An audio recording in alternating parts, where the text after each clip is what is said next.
மதுரை மாவட்டம் பாலமேட்டில் ஜல்லிக்கட்டு போட்டி நாளை மறுநாள் நடைபெற உள்ளதால் அதற்கான ஏற்பாடுகள் தீவிரமாக நடைபெற்று வருகின்றன. ஜல்லிக்கட்டு காளைகள், மாடுபிடி வீரர்களுக்கான முன்பதிவு இன்று தொடங்கி நடைபெற்று வருகிறது. உடல் தகுதி பரிசோதனை செய்து கொள்ள மாடுபிடி வீரர்கள் ஆர்வமுடன் உள்ளதாக கூறுகிறார் எமது மதுரை செய்தியாளர் சரவணன். பாலமேட்டில் வருகின்ற 9ஆம் தேதி ஜல்லிக்கட்டு போட்டிகள் நடைபெறுகிறது.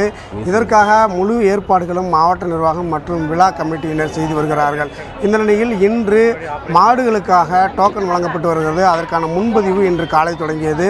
காலை தொடங்கிய முன்பதிவு ஏறத்தாழ 1 மணி நேரத்தில் 450க்கும் மேற்பட்ட காளைகளுக்கு டோக்கன் வழங்கப்பட்டுள்ளது. டோக்கன் வழங்குவதற்கு மாடு வளர்ப்பவர் அவருடைய புகைப்படம் மற்றும் மாட்டுடன் கூடிய மாட்டு உரிமையாளருடன் கூடிய புகைப்படம் மற்றும் மாற்றுக்கு தகுதி சான்றிதழ் அந்தந்த ஏரியாவில் இருக்கக்கூடிய கால்நடை உதவி மருத்துவரால் தடையில்லா சான்று வாங்கி வர வேண்டும்.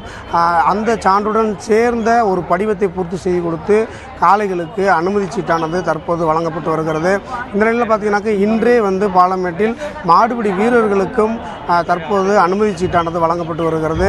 அந்த வகையில் பார்த்தீங்கன்னா 100க்கும் மேற்பட்ட மாடுபிடி வீரர்கள் நீண்ட வரிசையில் காத்து கொண்டு இருக்கிறார்கள். அவர்களுக்கு பூர்த்தி செய்யப்பட்ட படிவத்தை கொண்டு அவர்களுக்கு இன்றே உடல் தகுதி தேர்வானது முதல் கட்ட தகுதி தேர்வானது நடக்கிறது. இந்த தகுதி தேர்வில் அவர்கள் தேர்வு செய்யப்பட்டால் மட்டுமே அவர்களுக்கு டோக்கன் வழங்கப்படுகிறது. அந்த டோக்கனை வைத்து நாளை, அதாவது வருகின்ற 29ஆம் தேதி ஜல்லிக்கட்டு நடைபெறும் அன்றைய தினமும் அவர்களுக்கு இறுதிக்கட்ட சோதனை செய்யப்பட்டு அதில் முழு தகுதி பெறுபவர்களே வாடிவாசலுக்கு மாடு பிடிக்கிறதற்கு அனுமதிக்கப்படுவார்கள். அதே போல் காளைகளுக்கு இன்று டோக்கன் வழங்கப்பட்டாலும் அன்றைய தினம், அதாவது 9ஆம் தேதி காலை மாடு களத்திற்கு வருவதற்கு சற்று நேரத்திற்கு முன்பாக வரை சோதனைகள் செய்யப்பட்டு அதற்கு முழு தகுதி இருந்தால் மட்டுமே காளைகள் உள்ளே வருவதற்கான அனுமதியும் வழங்கப்படுகிறது. இந்த சூழ்நிலையில் இதை தவிர மாவட்ட நிர்வாகம் சார்பிலும் விழா கமிட்டி சார்பிலும் பாலமேடு முழுவதும் இருக்கக்கூடிய பகுதிகளில் ஜல்லிக்கட்டுக்கு ஏற்பாடுகள் முழுமையாக நடைபெற்று வருகிறது. ஒவ்வொரு துறை சார்ந்த அதிகாரிகளும் துறை சார்ந்த அலுவலர்களுடன் எந்த மாதிரியான பணிகளை செய்வது என்பது குறித்தெல்லாம் தற்போது தீவிரமாக களப்பணியில் ஈடுபட்டு வருகிறார்கள்.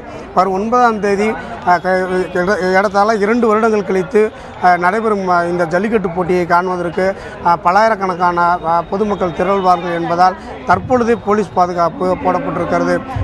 ஏறத்தாழ வரும் 9ஆம் தேதி திருவிழா கோலத்தில் பாலமேடு திகழும் என்பதில் சற்றும் மையமில்லை. தந்தி டிவி செய்திகளுக்காக ஒளிப்பதிவாளர் மணிகண்டனுடன் சரவணன்.